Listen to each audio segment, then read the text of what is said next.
Human rights violations in Ontario's jails. This report by Ontario's ombudsman slams the government for the way that it's handled segregation, resulting in major human rights violations and at least 2 inmates who have spent years in solitary confinement.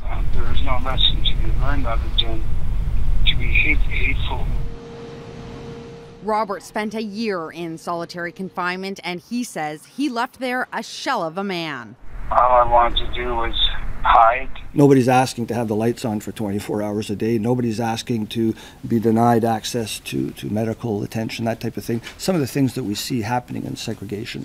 In terms of size. Ontario Ombudsman Paul Dubé slammed the government for its abuse of the solitary confinement system, saying Ontario jails don't even have a uniform definition of the term segregation or an accurate way of tracking how long inmates have even been confined. Information on inmates segregation is often entered incorrectly.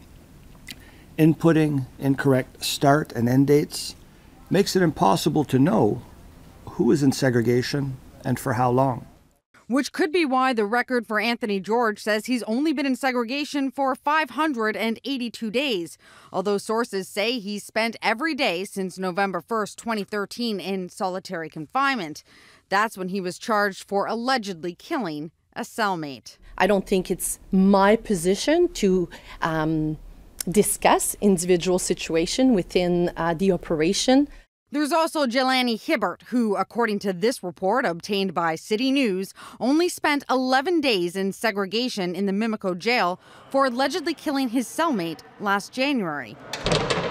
And then there's Adam Cappe, who famously spent 4 years in segregation for a similar alleged crime. We have called for a ban on the indefinite use of segregation, so anything more than 15 days, in conformity with what the United Nations proposes. The ministry adopted those rules last fall, but has not yet developed new disciplinary and safety measures for inmates who commit serious crimes behind bars. We want to make sure that segregation is used as a last resort. We also need to define segregation.